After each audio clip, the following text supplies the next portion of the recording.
Aí, pessoal, está gravando, então vamos retornar para o nosso segundo bloco, né, de sociedades em espécie, estudando aqui a dissolução das sociedades.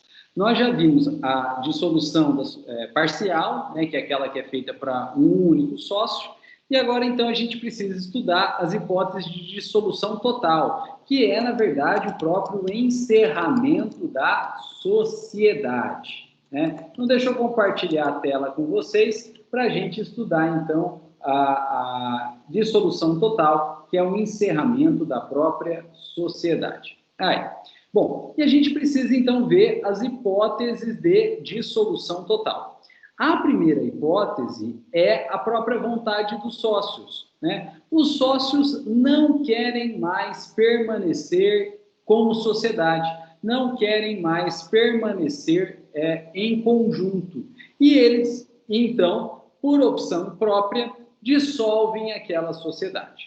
Pessoal, se a constituição de uma sociedade recebe o nome de contrato social, a dissolução da sociedade por vontade dos sócios recebe o nome de distrato social. Então, o contrato é o ato constitutivo e o distrato social, ele é o ato de dissolução da sociedade.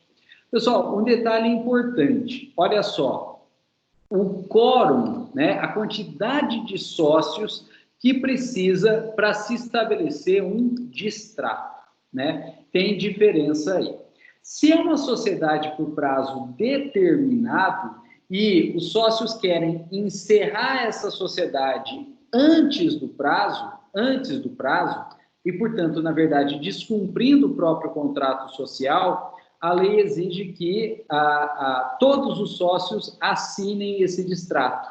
Todos os sócios assinem esse distrato.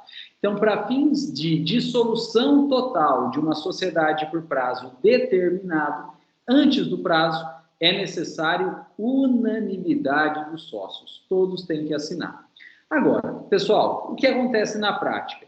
Se é a dissolução total por distrato, né, de uma sociedade por prazo indeterminado, esse distrato basta, né, que ele seja assinado por maioria absoluta do capital social. O que é maioria absoluta? Metade mais um do total de capital social. De modo que não é necessário a assinatura de todos os sócios em um distrato. Se é uma sociedade por prazo indeterminado, esse distrato será válido e eficaz se tiver a assinatura de maioria absoluta do capital social, metade mais um desse capital social. Como a gente observou na semana passada, é maioria absoluta do capital social, não é de sócios. Então, esse cômputo não é feito por número de sócios, por número de assinatura, mas sim, na verdade, pela quantidade de capital social que cada sócio, que cada assinatura representa, né? Então, não é por cabeça, é por capital social. A gente pega aquele sócio que assinou, a gente pega a assinatura dele e verifica quanto que ele tem de capital social e vai somando até atingir maioria absoluta, que é metade mais um do total de capital social. Pessoal, e essa é a primeira hipótese, então, de dissolução total, por vontade dos sócios, através do distrato social. Né? Se é por prazo determinado, todos têm que assinar. Se é por prazo indeterminado, esse distrato ele é válido e efetivo, com assinatura de maioria absoluta do capital social.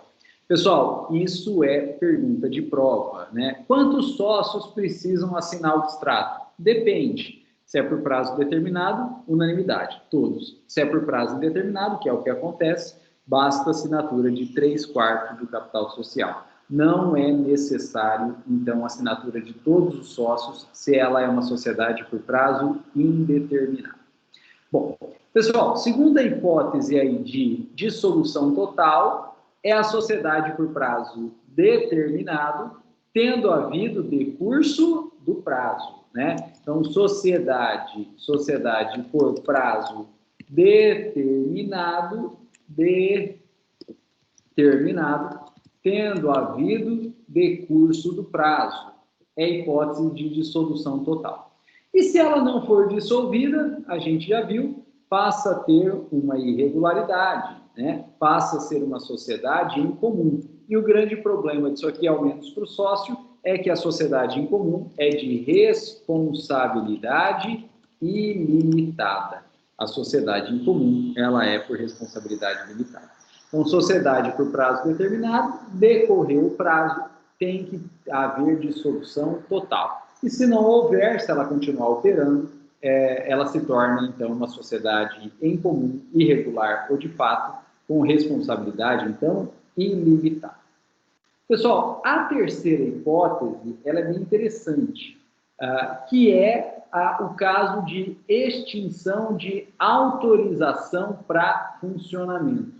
Então, se é uma sociedade que depende de autorização pública para funcionar, a extinção da autorização leva também à extinção da própria sociedade.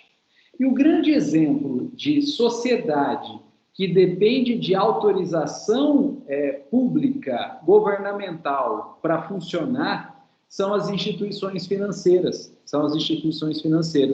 Ninguém abre uma instituição financeira porque quer. Primeiro, porque precisa ter dinheiro, né? E a gente vai ver mais para frente um pouquinho quanto de dinheiro que precisa, e é uma bolada aí. Então, ninguém abre uma instituição financeira porque quer, precisa ter dinheiro. E segundo, para que se abra de fato uma instituição financeira, se precisa previamente de autorização do Banco Central, né? Autorização do Banco Central. Não é toda empresa que pode ser uma instituição financeira, não é toda empresa que pode ser banco. Para que ela seja instituição financeira, para que ela seja banco, ela tem que ter a autorização do Banco Central específica para isso, para torná-la uma instituição financeira. E se porventura ela não tem essa autorização, ela nem pode existir. E se ela existir, ela existe de forma irregular. E essa irregularidade aqui, o buraco é embaixo, e daqui a pouco a gente comenta por quê. Ou então, se ela tinha autorização e ela operava como instituição financeira, mas ela teve essa autorização cassada, né? Ela não pode mais operar como instituição financeira. Portanto, houve extinção da autorização pública, da autorização governamental para funcionamento. E, consequentemente, ela não pode operar sem aquela autorização. Ela, então, irremediável, deve ser extinta, deve ser totalmente dissolvida. Então, era um banco e teve revogada a sua autorização, ele não pode continuar operando, ele tem que ser extinto. Pessoal, e se ele não for extinto? Se ele não tinha autorização e ele passou a operar, portanto está operando sem autorização. Ou ele até tinha autorização, mas perdeu a autorização para ser instituição financeira, mas não foi dissolvida e continuou operando. Além de estar irregular perante o direito empresarial, nesse caso em concreto, ela está operando como instituição financeira sem autorização legal. E isso é crime. É o crime previsto no artigo 16 da Lei 7492 de 86, que é a famosa Lei dos Crimes contra dos crimes contra o sistema financeiro. Famosa Lei de Crimes contra o Sistema Financeiro. E essa Lei de Crimes contra o Sistema Financeiro, ela é sempre de competência federal. Todos os crimes contra o sistema financeiro são sempre de competência federal. E, além de ser de competência federal, normalmente os tribunais regionais federais, eles criam varas próprias, com competência exclusiva, para processar esses crimes contra o sistema financeiro nacional. Aqui no estado de São Paulo, é a segunda e a quarta vara criminal federal da capital de São Paulo. né? Hoje deve ter mais.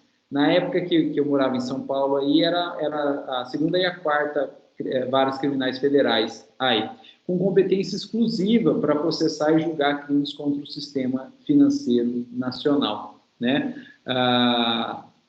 E um dos crimes é esse do artigo 16 aí, que é operar como instituição financeira sem a devida autorização do Banco Central, né? E, portanto, além de uma irregularidade perante o direito empresarial, que pode gerar até responsabilidade ilimitada, imagina um banco com responsabilidade ilimitada, né?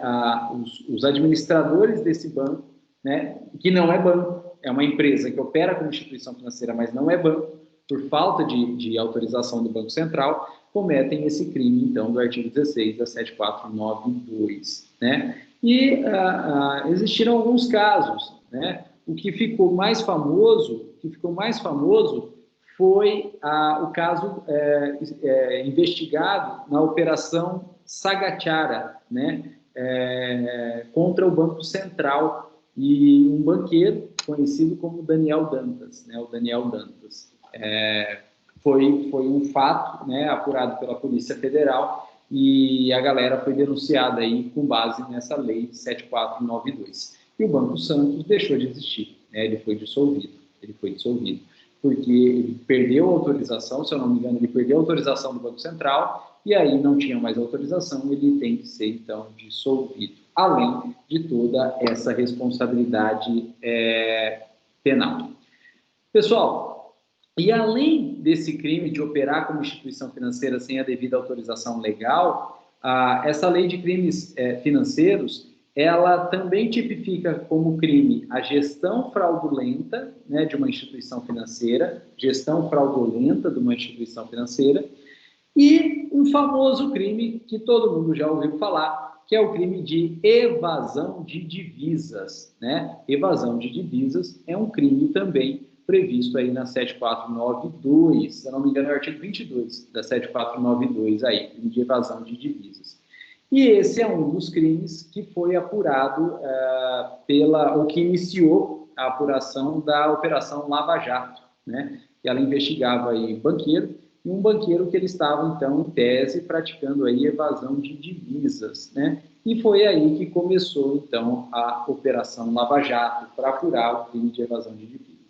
Pessoal, e ela pode ser feita de forma física, então o cara põe aí o dinheiro numa mala e cruza a fronteira, ou entra no avião e tenta cruzar, então, a fronteira, né, de forma física, ou ela pode ser feita também através de formas digitais, né, como as chamadas contas CC5, que são contas que permitem transferência de dinheiro entre países, aí as contas CC5, né? Não que seja proibido transferência de dinheiro, pode transferir, só que tem que ser tudo declarado, né? E tem limites aí. Se não for declarado ou se for acima do limite, pode cometer o crime, então, o crime de evasão de divisas. E também, olha só, muita gente responde por esse crime de evasão de divisa com aviões, né? O cara compra o avião num país e ele leva esse avião para outro país e vende o avião, né? No outro país. O avião pode voar, né, de um país para outro, foi feito para isso. Só que, na verdade, a pessoa comprou o avião não para ter o avião, para comprar o avião, transformando o dinheiro daqui em avião, e levando o avião e vendendo o avião lá, e pegando o dinheiro do avião e aplicando lá, né, no outro país. Isso pode, se não for declarado, isso pode se configurar o crime também de evasão de divisas. Então, é uma lei aí bem interessante, né? Uma lei bem interessante aí, crimes contra o sistema financeiro nacional. E o exemplo é um banco, né, que perdeu a autorização, ele tem que ser dissolvido. Ele não pode continuar como banco aí. Pessoal, e a gente tem vários bancos hoje, né, inclusive que operam de forma digital, né? Operam de forma digital, todos eles têm autorização, mas perdendo a autorização, esses bancos têm que ser extintos aí. Bom, terminamos então essa hipótese de extinção da autorização de funcionamento, que gera dissolução total, e tem mais duas hipóteses de dissolução total. A penúltima hipótese é a inexequibilidade do objeto social ou exaurimento do objeto social. Cria-se uma determinada sociedade para um determinado objeto, mas aquele objeto aí não tem mais razão de existir na sociedade atual. E se não tem mais razão de existir, aquela sociedade não pode continuar, e isso então gera a dissolução da sociedade. Pessoal, para sacanear mesmo, né, o exemplo que eu dou aqui é da Hamilton, da Olivetti, que eram marcas de fabricação de máquinas de escrever, né? E hoje ninguém precisa mais de máquina de escrever e quem precisa já tem. Então, na verdade, o objeto social da Hamilton, da Olivetti, deixaram de existir, né? Inexequibilidade ou exaurimento do objeto, não faz mais sentido, né? E, consequentemente, essas empresas, então, foram extintas, foram dissolvidas aí. Então, inexequibilidade do objeto social ou exaurimento do objeto social. Se o que ela faz não tem mais mercado, né, não tem razão de continuar existindo aí. Pessoal, e a última hipótese? A última hipótese é uma sociedade limitada que, por natureza, é pluripessoal, formada por dois sócios, em que um deles deixa a sociedade.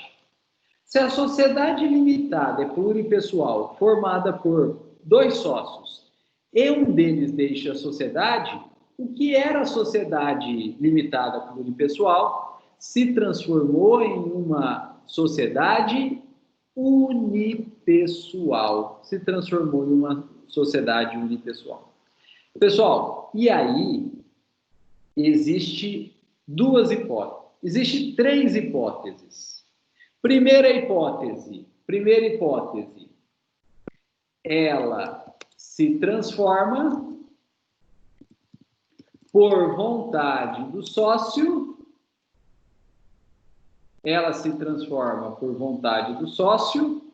em EIRELI. Não tem problema nenhum. É feita a transformação dessa sociedade em EIRELI, mas desde que tenha vontade do sócio e ato expresso nesse sentido, transformando a sociedade limitada, que perdeu o sócio ficou sozinho, e o outro sócio ficou sozinha, em EIRELI. Agora, pessoal, se ela não for transformada em EIRELI,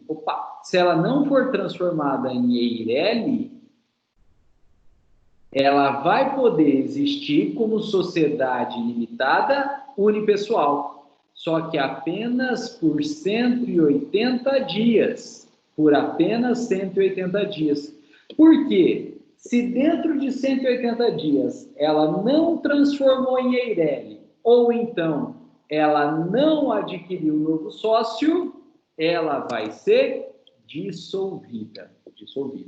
Então, a sociedade limitada, que é pluripessoal, formada por dois sócios, mas em que um deles sai fora, ou ela se transforma em EIRELI, ou ela adquire um novo sócio.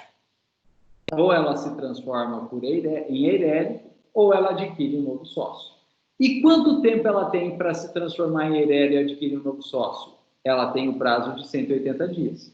Porque se em 180 dias ela não adquirir um novo sócio, ela vai ser dissolvida, né? Então, sociedade limitada unipessoal, ela persiste por 180 dias, e em 180 dias ou ela se transforma em EIRELI ou ela adquire um novo sócio.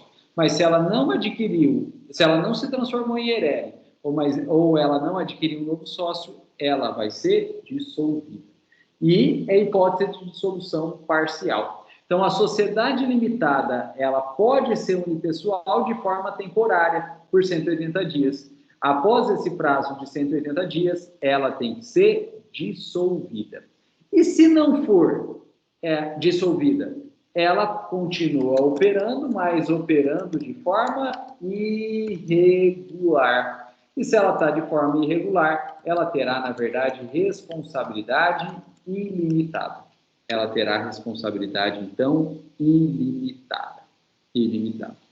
Pessoal, e essas são as hipóteses de dissolução normal de uma sociedade, que eu costumo brincar de morte morrida. Essas são as hipóteses de dissolução normal de uma sociedade, que eu costumo brincar de morte morrida. Quais são elas? Vontade dos sócios, término do prazo, extinção de autorização, inexequibilidade ou exaurimento do objeto e perda e sociedade unipessoal. Essas são, então, as 5 hipóteses de dissolução normal de uma sociedade, que eu brinco que é a morte morrida. E por que isso? Porque todas essas hipóteses, elas sempre advêm de umas circunstâncias internas da própria sociedade. Olha lá, vontade do sócio é situação interna, término do prazo previsto no contrato, e por que previsto no contrato? É também uma situação interna, né? Extinção de funcionamento, também é uma situação natural dentro ali da sociedade, né? Inexequibilidade do objeto ou exaurimento. O próprio objeto interno da sociedade não tem mais razão de existir, né? E sociedade limitada unipessoal, a própria sociedade deixou de ter um sócio, ou porque ele saiu, ou porque ele morreu, e a própria sociedade não foi atrás de outro sócio e nem de se transformar em herege. Situação, então, interna da sociedade. Essas são as hipóteses de morte matada. E é diferente da outra hipótese de dissolução total, que a gente acha que, na verdade, é a única, porque é a mais famosa, né? Que é a falência. Mas veja que a falência não é algo normal, a falência não é algo natural e nem vem de dentro da própria sociedade, porque a falência, ela é pedido por credores e ela é decretada por juiz. Então, ela vem de fora para dentro daquela sociedade. Ela é pedida por credores da sociedade, para quem que a sociedade deve dinheiro, e ela é pedida ao juiz e ela é decretada pelo juiz. Então, a falência, eu brinco que é a morte matada, né? Porque não é algo natural e nem algo que vem de dentro. É algo que vem de fora para dentro, é algo externo, né? E praticado por um terceiro, né? Também externo, né? E estranho à sociedade, que é o juiz, né? Então, essas 5 hipóteses são circunstâncias naturais e até internas da sociedade, nada excepcional aí, enquanto que a falência, que é a 6ª hipótese de dissolução da sociedade, é uma dissolução por circunstâncias externas, pedido por credores e decretado pelo juiz, né? A sociedade nem queria, ela queria permanecer existindo, na verdade, mas a pedido dos credores, o juiz vai decretar a falência dessa sociedade e a dissolução dessa sociedade aí. Bom, pessoal, com isso a gente terminou, né?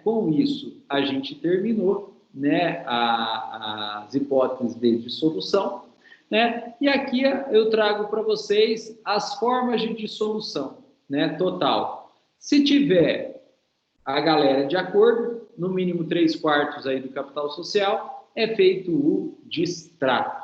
Agora, se não conseguir nem 3/4 do capital social, se a galera não tiver de acordo, no mínimo 3/4 do capital social, essa dissolução vai ser feita, então, por juiz, né? Essa dissolução vai ser feita por juiz, né? Então, veja, ocorreu, por exemplo, a inexequibilidade do objeto social. Era a Hamilton que fazia a máquina de escrever e não faz mais, né? Não faz mais sentido em fabricar a máquina de escrever. Só que os sócios são cabeça dura e os sócios não querem extinguir a sociedade, né? Não consegue 3/4 do capital social. O sócio fala, mas eu gosto tanto da Hamilton, né? Uma empresa histórica que faz máquina de escrever maravilhosa, cada máquina de escrever pesa mais que 2 sacos de cimento, né? Uma maravilha aí para fazer exercício físico, né? Então a gente não quer parar de fabricar a máquina de escrever, sócio cabeça dura. Não atingiu no mínimo 3/4 do capital social, né, aí vai ter que ser feito de forma judicial, né, de forma judicial.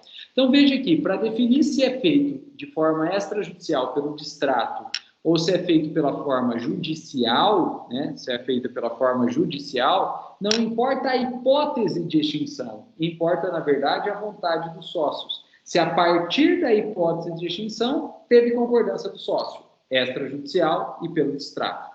Ou, ocorrendo a hipótese, e mesmo ocorrendo a hipótese, os sócios não toparam extinguir, aí vai ter que ser feito de forma judicial, provando a hipótese de extinção. Provando, por exemplo, que é a Hamilton e que a fabricação e venda de máquina de escrever não faz mais sentido, né? Não tem mais mercado.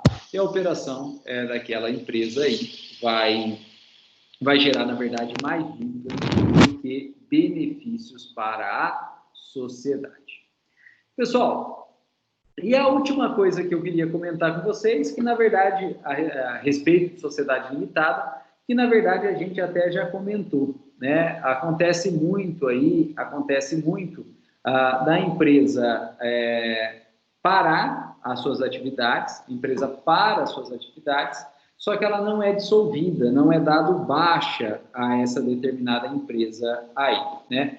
Isso é conhecido como dissolução de fato. Né? A empresa realmente é dissolvida, quer dizer, não sobra mais nada, e o patrimônio dela é vendido e, na verdade, os sócios pegam dinheiro para eles, mas a sociedade, eles nunca dão baixa naquela sociedade. Né? Isso é uma sociedade, é uma dissolução de fato, né? E isso é uma irregularidade.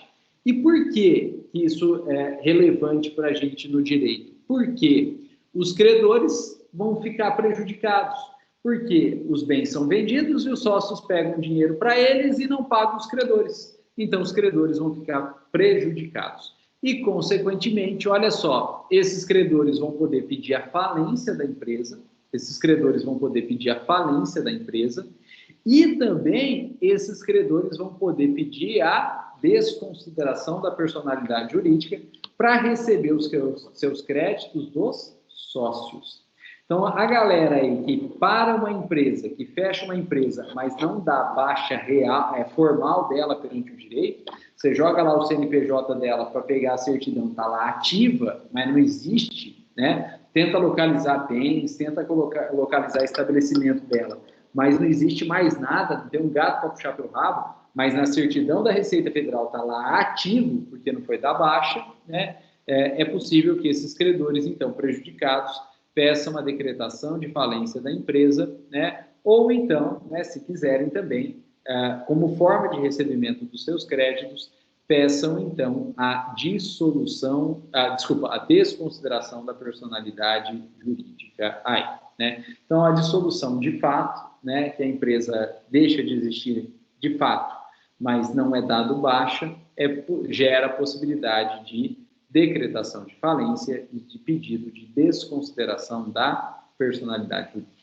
Bom, pessoal, com isso aí, a gente terminou a sociedade limitada e, ao terminar a sociedade limitada, nós terminamos as sociedades contratuais. Só que terminar a sociedade contratual é terminar apenas uma parte da matéria. Porque nós temos um outro grupo de sociedades a ser estudado ainda, que são as sociedades estatutárias, também chamada de institucionais, né? Sociedades estatutárias e sociedades institucionais. E a gente precisa começar essas sociedades estatutárias ou institucionais na aula de hoje, porque senão não sobra tempo para a gente completar esse estudo, né? Não sobra tempo para a gente completar esse estudo, levando em consideração que a gente só tem mais a aula da semana que vem e depois já é prova. Então, não tem jeito, a gente está correndo um pouquinho porque tem muita matéria mesmo. E a gente precisa, então, terminar essas sociedades estatutárias ou sociedades institucionais. Pessoal, vamos lá? Vamos começar, então, as sociedades estatutárias ou institucionais? O material que a gente vai seguir é o mesmo, que já está disponível no Moodle, que já está disponível lá naquela pasta do OneDrive, é o mesmo material. E aí vocês puderem baixar o material e lá no finalzinho dele vai ter essa parte aqui de sociedades estatutárias ou sociedades institucionais, e que é o que a gente precisa estudar. Bom, pessoal, olha só, as sociedades estatutárias ou institucionais, elas se caracterizam por ter como ato constitutivo um estatuto social. A sociedade estatutária ou sociedade institucional, ela se caracteriza por ter como ato constitutivo um estatuto social. E a gente já viu que o estatuto social se caracteriza, por vez, por dividir o capital social em ações. Então, as sociedades estatutárias ou sociedades institucionais também são chamadas de sociedades por ações. São as famosas sociedades por ações, porque elas têm o capital social dividido justamente em ações. Capital social dividido em ações. Então, tudo que a gente vê de ações são oriundos de sociedades estatutárias ou sociedades institucionais. E esse mercado de compra e venda de ações é chamado, então, de mercado de capitais. Consequentemente, ao estudarmos as sociedades estatutárias ou institucionais, nós vamos estudar também o mercado de capitais, que é o mercado de compra e venda de ações, ocorrendo principalmente dentro de bolsas de valores, mas também dentro das próprias sociedades institucionais, o que é chamado de mercado de balcão, que é o mercado de balcão. E a gente vai estudar, então, as bolsas de valores e o mercado de balcão. E último detalhezinho introdutório aí que é importante é que todas as sociedades estatutárias, as ações e o próprio mercado de capitais, ele é regido pela Lei número 6.404 de 76. Ele é todo regido pela Lei 6.404 de 76. Que é conhecida com o apelido de Lei das Sociedades Anônimas. Lei das Sociedades Anônimas. Ou então, abreviando ali, Lei das SAs. Né? Lei das Sociedades Anônimas ou Lei das SAs.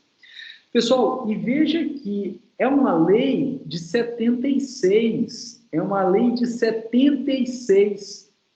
E, mesmo sendo de 76, né, já bastante antiga aí, ela está em vigor até hoje. Claro que sofreram algumas alterações, né, ao longo do tempo, mas ela está em vigor até hoje, né? E isso mostra que era uma lei muito boa na época e continua sendo uma lei muito boa, né? Era uma lei muito moderna quando ela foi feita, e dada essa modernidade é que se permite que ela esteja em vigor até hoje. Mas, claro, sofreram algumas alterações, né? E eu já gostaria de destacar logo de cara quais foram as alterações que ela sofreu. Primeira alteração.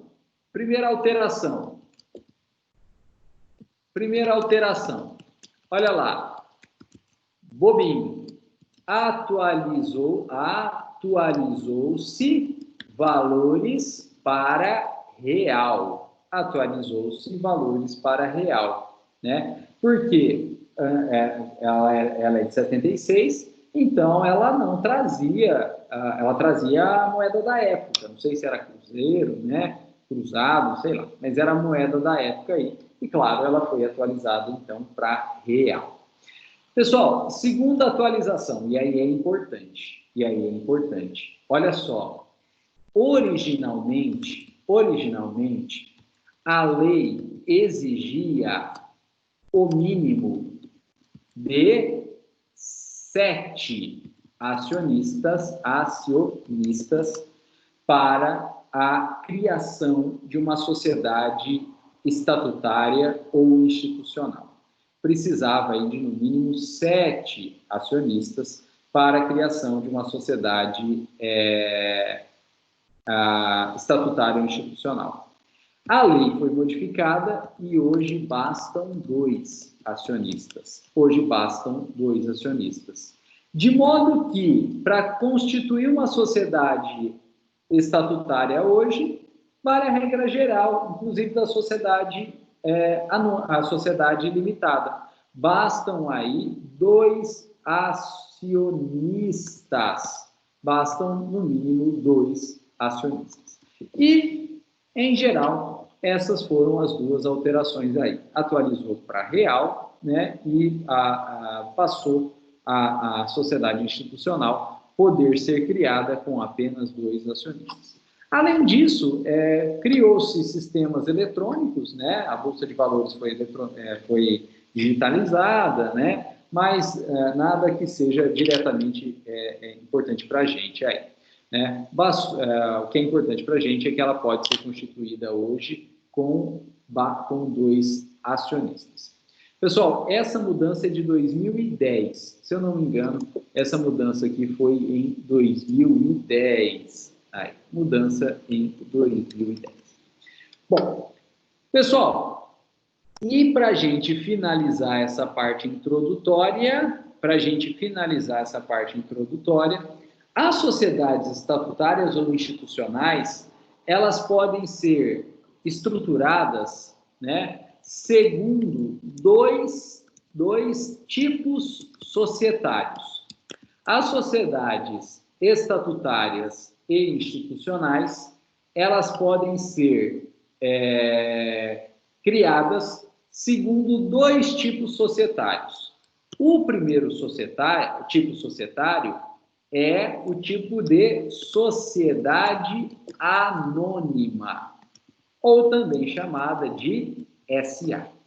Pessoal, e esse é o tipo societário predominante, né? As sociedades estatutárias ou institucionais, elas se formam, elas se criam, elas se organizam na forma de sociedade anônima. E esse é o tipo predominante.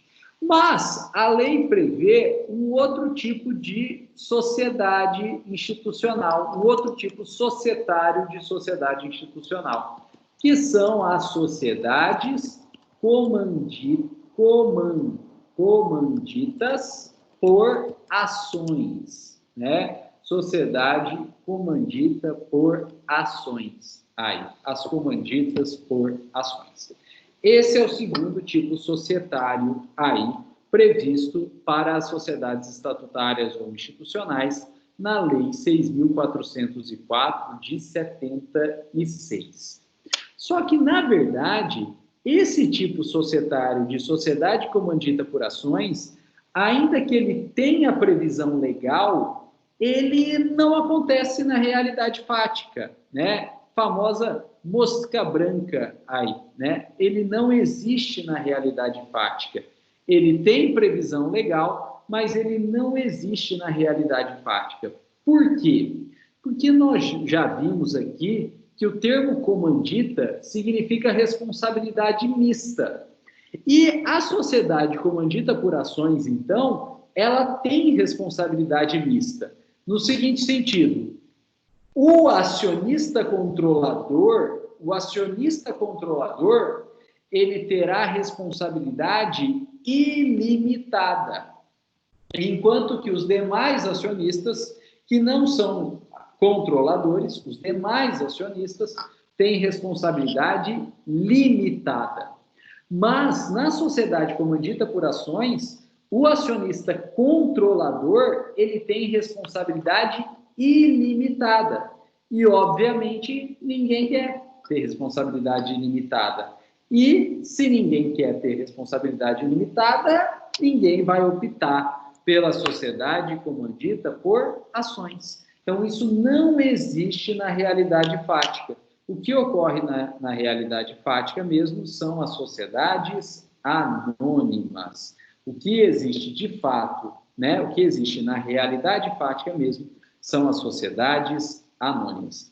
E tanto o que existe na realidade fática é só sociedade anônima, que a Lei 6.404 de 76, apesar de também trazer a previsão legal sobre a sociedade comandita por ações, ela nem é conhecida por comandita por ações. Ela nem é mencionada como comandita por ações. Ela é conhecida como Lei das Sociedades Anônimas, Lei das SA. Porque, né, apesar de trazer previsão da comandita por ações, a comandita não existe, né? Só existe, de fato, as sociedades anônimas, as sociedades SA, né? Bom, pessoal, e aí vocês vão me perguntar sobre as sociedades comanditas por ações. E eu vou responder para vocês que a gente não vai estudar as sociedades comanditas por ações. Por quê? Porque elas não existem na realidade fática aí. E também porque, na verdade, ela só tem duas diferenças em relação à sociedade anônima. Só duas diferenças em relação à sociedade anônima. E tirando essas duas diferenças em relação à sociedade anônima, tudo que a gente estudar para a sociedade anônima também vale para a sociedade comandita por ações. Então, na verdade, a gente não precisa estudar a sociedade comandita por ações, porque ela só tem duas diferenças em relação à sociedade anônima. De modo que a gente estudando a sociedade anônima e sabendo quais são as diferenças para a sociedade comandita por ações, a gente já vai ter estudado também a sociedade comandita por ações. E quais são as diferenças? A primeira a gente já viu. Primeira diferença a gente já viu. Qual que é a primeira diferença? Enquanto na sociedade anônima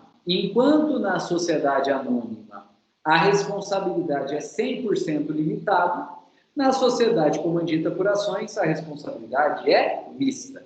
Então vamos escrever?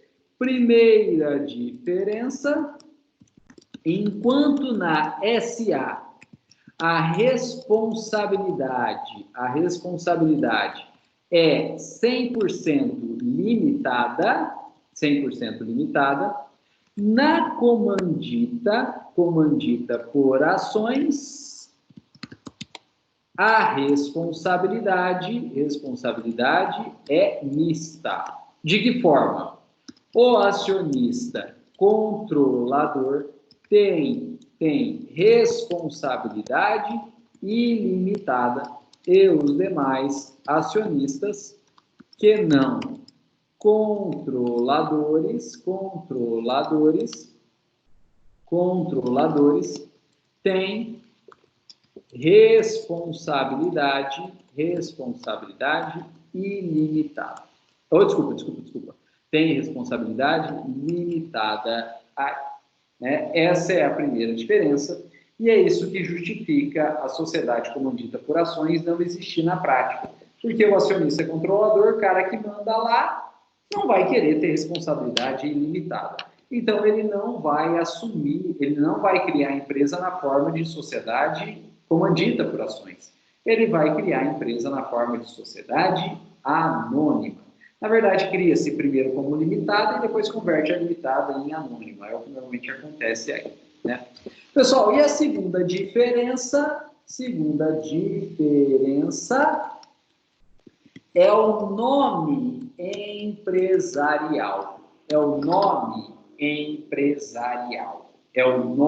empresarial. Por quê? Porque a sociedade anônima, ASA, ela tem como nome empresarial sempre uma denominação. Ela vai trazer como nome empresarial uma denominação. E, ao final, vai trazer a sigla SA. Enquanto que a comandita por ações, tem como nome empresarial uma firma social, seguida aí do termo comandita por ações, né? Seguida aí de comandita por ações. Então, enquanto a SA tem como nome empresarial sempre uma denominação seguida de SA, a sociedade comandita por ações, ela vai trazer como nome empresarial uma firma social seguida do termo CA, que é comandita por ações. E aí vocês vão me perguntar, professor, por que a comandita por ações tem como nome empresarial a firma social? Porque a comandita por ações, ela tem responsabilidade mista. E o acionista controlador tem responsabilidade ilimitada. E com isso, ele, acionista controlador, tem que ceder o nome próprio, tem que ceder o nome próprio,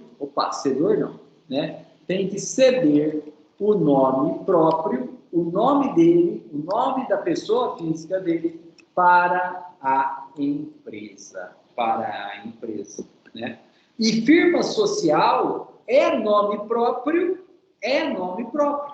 E como a sociedade comandita por ações, o acionista controlador tem responsabilidade ilimitada e ele tem que ceder o nome próprio para a empresa, só tem um jeito de fazer o nome da empresa, através de firma social. Então, essa é a segunda diferença. A SA, ela tem sempre como nome empresarial uma denominação seguida de SA, enquanto que a comandita por ações, ela não usa denominação, ela usa firma social, porque o acionista controlador tem que ceder o nome próprio dele para a empresa, né? Nome próprio dele para a empresa, porque a responsabilidade é ilimitada. E quem tem um nome próprio como nome da empresa tem responsabilidade ilimitada aí, né? Então vai ser uma firma social seguida de CA, que é comandita por ações. Pessoal, e são essas duas diferenças. Todo o restante que a gente vai estudar sobre sociedade anônima se aplica também para a sociedade comandita por ações, exceto essas duas diferenças aqui. Todo o restante, então, de SA se aplica para CA, né? Exceto essas duas diferenças. Pessoal, e com isso, então, a gente tem as regrinhas de introdução. As sociedades estatutárias ou institucionais têm como ato constitutivo um estatuto. O estatuto se caracteriza por dividir o capital social em ações. Essas ações são títulos livremente comercializados no mercado de capitais. E esse mercado de capitais e essas sociedades estatutárias são todas elas regradas pela Lei 6.404 de 76, que sofreu duas alterações básicas. A parte monetária foi convertida para real e hoje bastam, então, 2 acionistas para criar uma sociedade estatutária.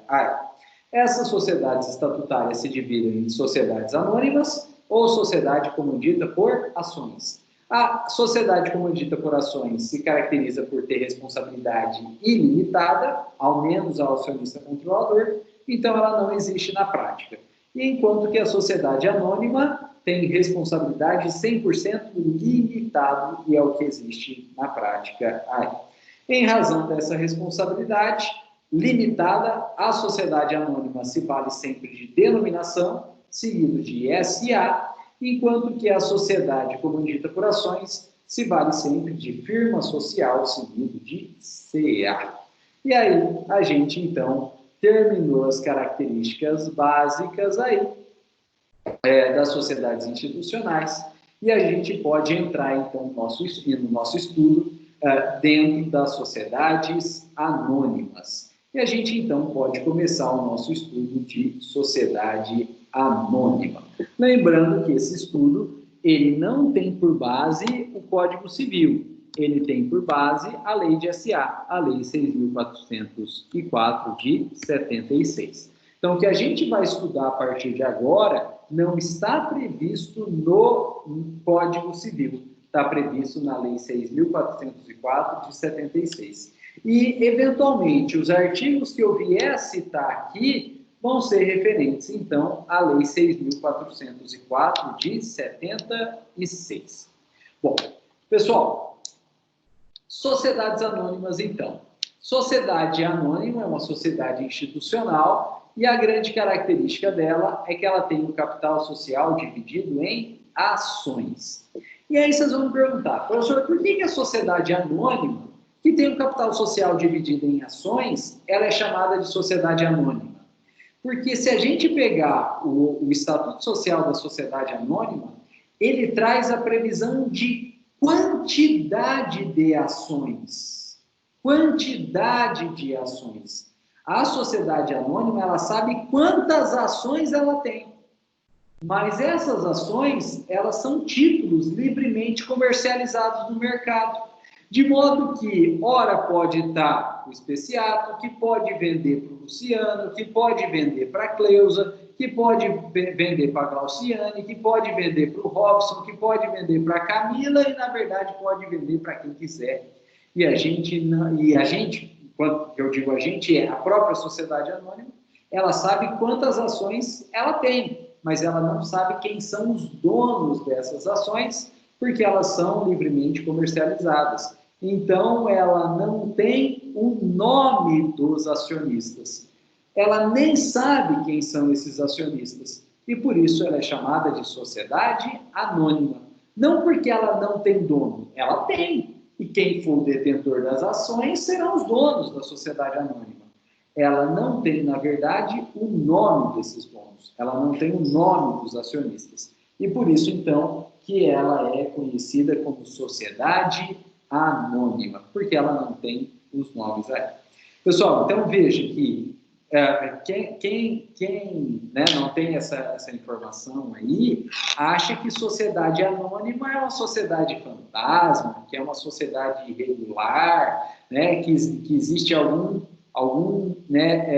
ilícito ali, ou ela é usada para esconder algum ilícito. Não tem nada a ver. Né? Ela é sociedade anônima porque o capital social dela é dividido em ações, e ações são títulos livremente comercializados.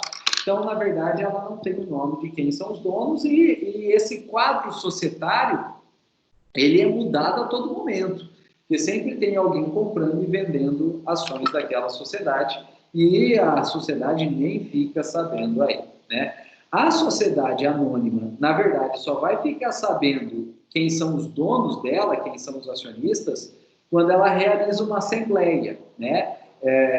E realizando a assembleia, então, ela vai fazer aquela convocação que a gente já estudou, primeira convocação, segunda convocação, publicando em jornal, normalmente de circulação nacional, e aí, no local, na data e na hora daquelas convocações, os acionistas vão comparecendo e aí eles vão apresentar o ingresso de entrada. Qual que é o ingresso de entrada? A própria ação. Eles mostram que eles estão de posse da ação e a ação é um título ao portador. Quem portar aquela ação é dono daquela ação e ele mostrando a ação lá na portaria, né, mostrando a ação na portaria, dando a carteirada da ação na portaria, ele vai poder, então, entrar naquela assembleia e aí a sociedade vai ficar sabendo quem é o acionista. Mas nada impede do acionista colocar o pé para fora da assembleia e vender a ação e deixar de ser, né? Então, acionista. E aí a sociedade não tem mais controle novamente, ela não sabe mais quem é, né? Então, a sociedade nem se importa muito em ter os nomes dos acionistas, porque isso varia ao longo do tempo. Ela só fica sabendo realmente nas assembleias aí. Assembleia Geral Extraordinária, Assembleia Geral Ordinária, nos 4 primeiros meses do ano, ou alguma eventual Assembleia Geral Extraordinária convocada pelos administradores ou convocada pelo acionista controlador para determinar, né, para discutir determinado assunto aí, né? Mas ela em si não tem o nome desses acionistas aí.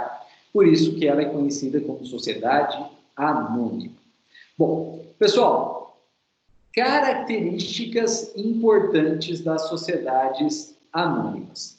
Primeira característica, olha só, a sociedade anônima, ela é sempre uma sociedade empresária independentemente da sua atividade. Se é sociedade anônima, ela é sempre sociedade empresária independente da sua atividade. Ela é sempre regida pelo direito empresarial independentemente da sua atividade. E veja aqui, mesmo que eventualmente a sociedade anônima exerça uma atividade de natureza intelectual, pelo fato dela ser sociedade anônima, ela é uma sociedade empresarial. Ela é regida pelo direito empresarial. E ela tem que ser registrada na junta comercial. Mesmo que o objeto dela, mesmo que a atividade dela seja, então, intelectual, não importa. Ela vai ser empresarial e ela vai ser registrada na junta comercial, né? De modo que, pessoal, não importa a atividade. Se é sociedade anônima, ela é sempre registrada na junta comercial. Pessoal, e a gente já havia comentado essa característica quando a gente analisou a cooperativa. Por quê? Porque a cooperativa é o contrário, né? A cooperativa não importa a atividade que ela exerça. E mesmo que seja uma atividade não intelectual, a cooperativa, ela é sempre sociedade simples, não empresária. A sociedade cooperativa, não importa a atividade que ela exerça, ela é sempre uma sociedade simples, não empresária regida pelo direito civil. Então, olha que interessante, né? As questões de prova sobre sociedade anônima costumam cotejar, comparar a sociedade anônima com a sociedade cooperativa. Porque a anônima, independente da atividade e mesmo que intelectual, vai ser sempre empresária. Enquanto que a cooperativa, mesmo que não intelectual, mesmo que de natureza empresarial, vai ser sempre simples. Vai ser sempre simples. Então, são diametralmente opostas aí a sociedade anônima e a sociedade cooperativa. Pessoal, então a sociedade anônima, independente do objeto dela, ela é sempre empresária. Ela é sempre empresária.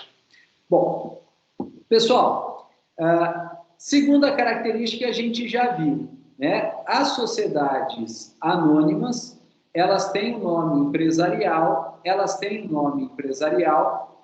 sempre na forma de denominação. Sociedades anônimas, elas têm um nome empresarial sempre na forma de denominação. Pessoal, e a denominação, ela se caracteriza por trazer um elemento fantasia, que é tudo menos nome próprio, seguido aí de um objeto social. A denominação, ela traz um elemento fantasia, né? Seguido aí de um objeto social. E o objeto social, ele é obrigatório. O objeto social é obrigatório. E o que é o objeto social? É a atividade, né? É a atividade. E o exemplo que eu dou é a Apple Computers, né? Apple Computers.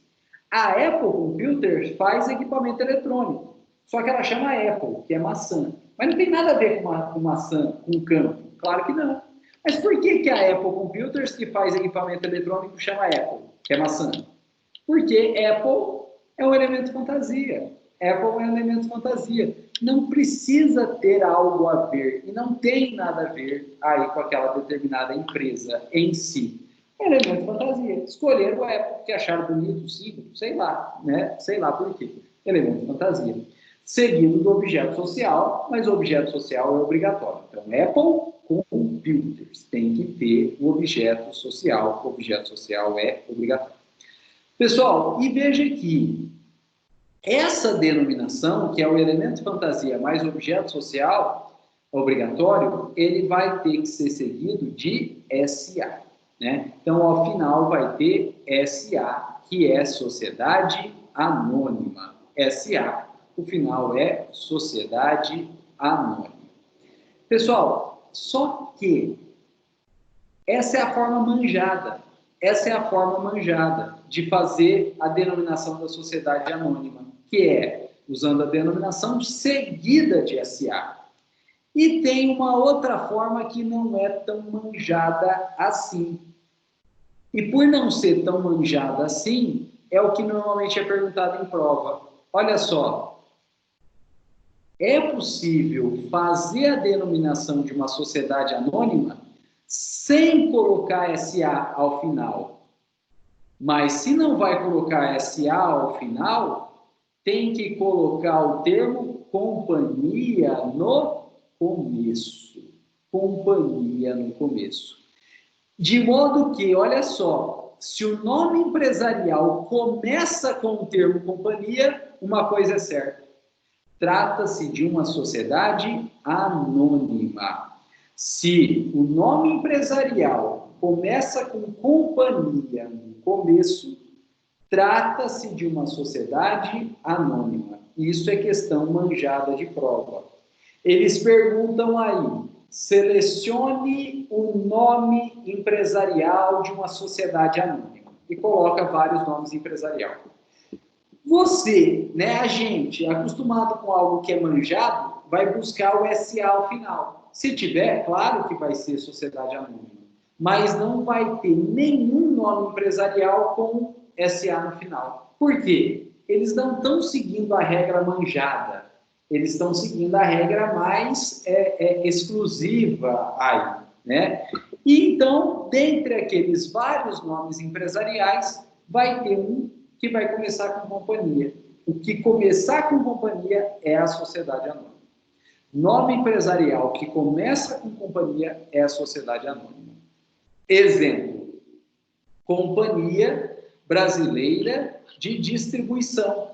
Quem conhece a Companhia Brasileira de Distribuição aí? Companhia Brasileira de Distribuição é o nome empresarial do Grupo Pão de Açúcar, né? E Grupo Pão de Açúcar é o título de estabelecimento. É o título de estabelecimento.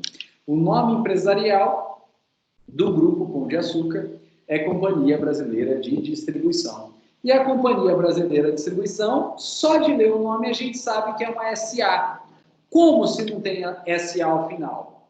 Tudo bem, não tem SA ao final, mas tem companhia no começo. E o companhia no começo é sempre SA. É sempre SA. Então fica a dica, isso pode ser uma questão de prova aí. Bom, pessoal, terceira característica das sociedades anônimas é que elas são sociedades institucionais, e então elas têm um ato constitutivo próprio, que é o estatuto, e esse estatuto ele é dividido em ações. Então, sociedade institucional, ele tem um ato constitutivo estatuto, e o estatuto se caracteriza por ter o capital social dividido em ações.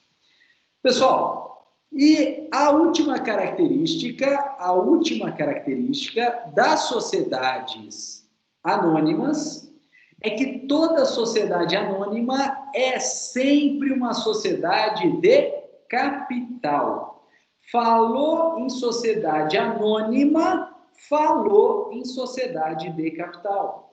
Não existe dentro da sociedade anônima sociedade de pessoa. Toda sociedade anônima é necessariamente uma sociedade de capital. Por quê? Porque a sociedade anônima, ela se caracteriza por ter o capital social dividido em ações. E as ações são títulos livremente comercializados, de pessoa para pessoa. E são em grande quantidade. Sendo assim, a única forma disso ocorrer é que seja uma sociedade de capital. Porque se fosse sociedade de pessoa, isso não poderia ocorrer. Na sociedade de pessoa, para que haja venda de uma cota de uma sociedade para outra, precisa de anuência dos demais. Isso é possível na sociedade de capital dividida em cotas, nas sociedades contratuais, porque são poucos sócios cotistas.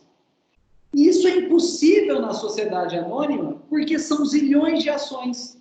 E se para cada venda de uma ação de pessoa para pessoa precisasse pegar a autorização dos demais, sabe quando teria venda de ação de pessoa para pessoa em uma sociedade anônima de ação? Nunca, nunca. A sociedade anônima, se ela pudesse ser sociedade de capital, ela, na verdade, impediria a livre comercialização das ações. E isso impediria a sua grande vantagem.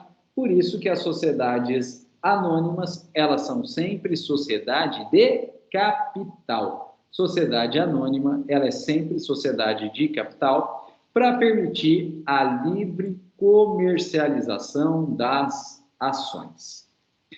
E com isso, então, pessoal, a gente terminou as características da sociedade anônima, né? Terminamos aí as características da sociedade anônima. E a gente deixa, então, para a próxima aula, que vai ser a última aula aí, o estudo, então, das espécies de sociedade anônima e também, dentre as espécies de sociedade anônima, o estudo do mercado de capital, das bolsas de valores e do mercado de balcão. Pessoal, eu vou encerrar a gravação agora, então, agradecendo aí a presença e a paciência de todos, né? E a gente abre, então, para as perguntas, para a gente conversar um pouquinho aí. Então, deixa eu encerrar a gravação aqui e a gente abre, então, para as perguntas e a nossa conversa.